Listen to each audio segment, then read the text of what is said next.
Hey guys, welcome or welcome back. Tisha here, back with another Welcome to Plathville Season 2, Episode 8. Go ahead and do me a favor and hit the like button. My signal is janky. I don't know what in the world is going on with Cox and this Wi-Fi stuff, but it's been acting up.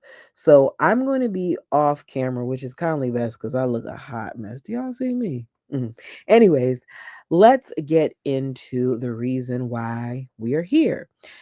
The episode begins with Micah, Max, and Mariah getting ready to head out for some fun on the river. Micah cannot wait to get out on the water.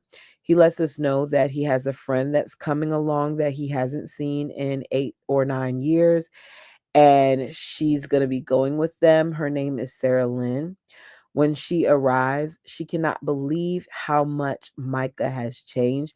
I'm guessing that she didn't really take a look at his social media much because he looks a lot different than he did on the first season. Like you could tell he's picked up a little bit of body mass and he's a little tanner and he seems a little bit more confident.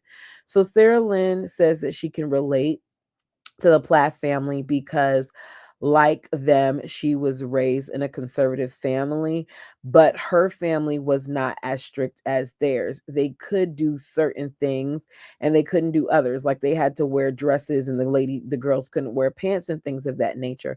But unlike the Plath family, they were allowed to listen to Christian music while the Plaths were only allowed to listen to classical. I don't understand how a Christian is not allowed to listen to Christian music. That's if they identify as Christians, because I don't really know what's going on over here. I know some of them do, but I don't know if the whole family does.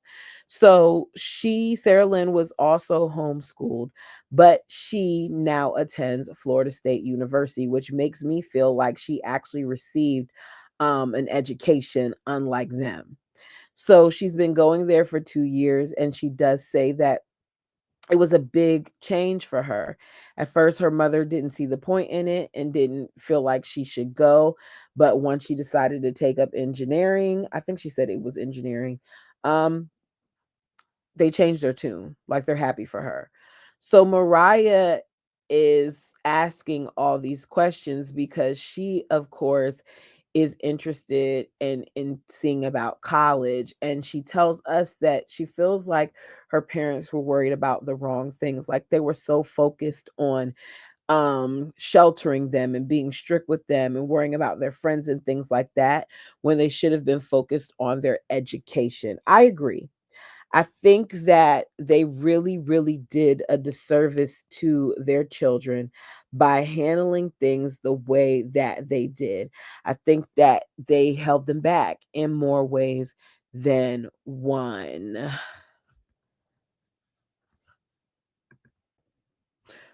I guess my question is though, at what point, we get it that your parents have stunted you, but at what point did these children, especially the adult ones like Micah and Ethan, start taking some steps to change this?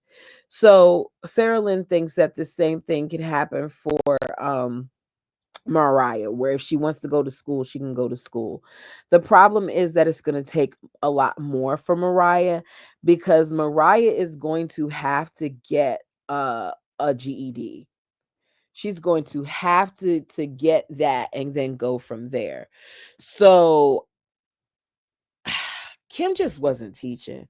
Like, let's call a thing a thing. Kim wasn't teaching, and as a result of her not teaching, she messed these kids up.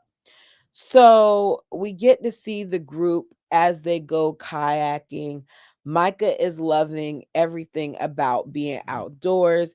As they're in the water kayaking, they see alligators in the water, and Mariah is kind of freaking out.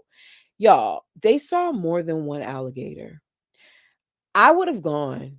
It's a kayak. Like if that alligator wanted to, and y'all correct me if I'm wrong, couldn't that alligator jump up on a kayak? Like, no, thank you. I'm okay.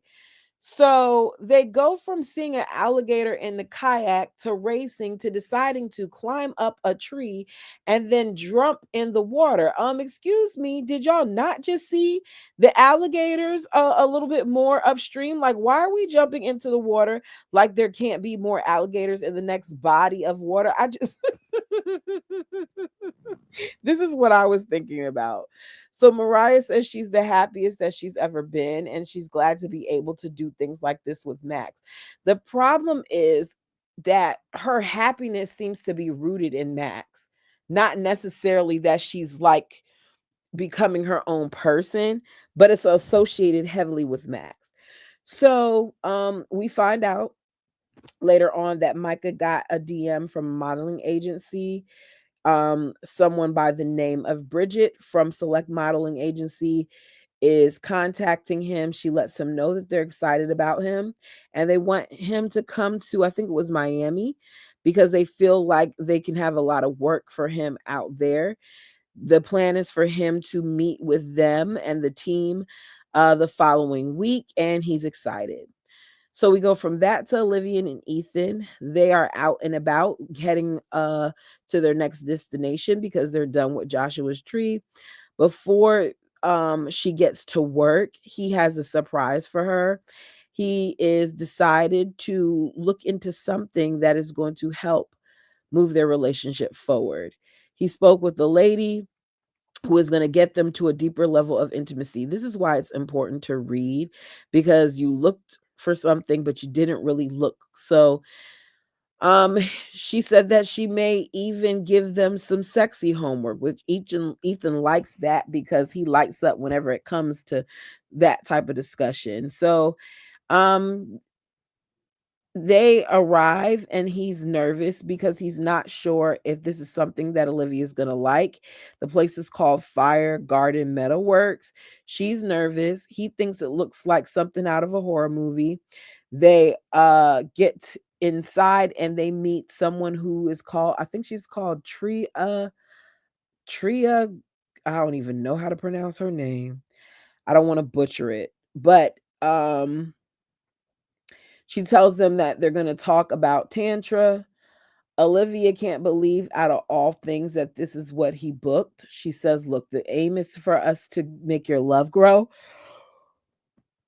and to have a deeper level of intimacy and a deeper understanding of each other. They walk through the garden. They see the beds under the tree and the hanging couch bed. And it's awkward at first because they didn't have any clue what they were doing. They're asked what would make their relationship better. Ethan and Olivia answer, and of course, and Olivia's answer, the subject of boundaries comes up again. And I just want to know what other boundaries he needs to enforce at this point, because he's cut off his parents and he can't see his siblings. So what boundaries are there? He did it. I don't know what else she wanted from him. Ethan regrets not standing up sooner, but it sounds like he wants her forgiveness. Olivia begins to cry, saying that she's just recalling that moment where they stood out in the driveway and how humiliated she felt when certain things were being said to her by Barry and Kim, and Ethan did nothing. And I think that she had every right to feel that way because it was wrong. They shouldn't have came down upon her like that. And I couldn't understand how Ethan didn't jump to her defense. We see Olivia and Ethan look into each other's eyes. At first, he is laughing, but he then tells Olivia that he's her everything. She wants him to find out who he is outside of her. And I think that the problem is neither one of them know who they are outside of each other because they don't know who they are. And the lady kind of says that. She's like, they can make it, they have a young love and they're still trying to figure out things. Meaning they're not just trying to figure out things within their relationship, but they're trying to figure out things within themselves. So later we see Olivia at the beach shooting this beautiful couple. She's working with her videographer, Liv, and they're trying to get shots for her page. And she's trying to prove that she could be a destination photographer. Like, you don't have to necessarily know her in order for her to capture some amazing shots. And the stills that we saw did look wonderful. She is working when Ethan pops up. It's one of the first times that he's been able to see her in action. And he's enjoying watching her excitement as she does what she loves. So after she finishes her shoot, Ethan approaches her with this backpack full of goodies. Olivia is excited as he pulls out a blanket, and it looks like there were flowers and things of that nature. And it's going to be a picnic in front of the water. She tells him that this is a great way to kind of say, like, bye to California, especially because they're now in a better place than they were when they first came. Ethan ends up pulling out a diamond ring for Olivia, telling her that this is a promise to give her the wedding that she always wanted. I don't understand, other than her not getting to have her alcohol, what went wrong with her other wedding. He knows that the first ring has been a little tainted because of the feelings associated with it. So he's hoping that this ring will bring better feelings. She loves it, and she feels like it's a great way to symbolize their fresh start. So we go from that to going to visit Joshua's grave. It's been almost 12 years since his passing. Micah and Mariah are there first. Mariah feels like Joshua was, if he was still alive, that Micah and Joshua would be close the way Ethan and Isaac are. She feels like Joshua watches over her all the time, and it feels good to visit his grave. And after that, Barry and the kids come, and Kim. Lydia says that she remembers it all. I forgot. I kept wondering when I heard this. And then I remembered, yeah, you did hear this, but you heard it a long time ago. Because she, Isaac, and Ethan were all in the Suburban when Kim pulled forward over Joshua. She says that they felt the bump and the trauma that those kids had to experience from that, the amount of things that they probably associate with that, and the way that sometimes they recall that, it broke my heart for Lydia in that moment, especially because as she was telling the story, it was like you could tell she was reliving it. Kim says that after his death, she didn't cope very well with it, that she felt like she really wanted to die. She said that it just was really tough. She reads something that she wrote about the memories that she has of Joshua. Um, Something about it, and it's okay if you fuss me out in the comments, but something about it felt a little performative. But I'm trying to give her the benefit of the doubt because I'm in no place to judge how she copes. So if how she copes is by reading that aloud to the grave, then that's how she does. I just wonder what that scene would have been like had the cameras not been around, because it felt heavy to me, but I could tell that there were times where she was trying to make it light. And it's just something that I thought of. So Barry says that after everything happened, he never went into accusation mode. He never blamed her and said it was your fault and all those other things. And he begins to cry. He said he never wanted to go there with Kim because he knew that she was going through a lot and she was probably already blaming herself enough. I'm surprised to hear that he did not blame her at all. I'm surprised for him to say that he never thought that, because I think it would be so human of him to think that, just because even though it wasn't intentional, it doesn't escape me to think like, what if, or how could you, or why didn't you? I just me personally, those are thoughts that I may have had, but he didn't go that way, so good for him. Mariah says that even though her mom had a really tough time, that they all went through it, not just her mom.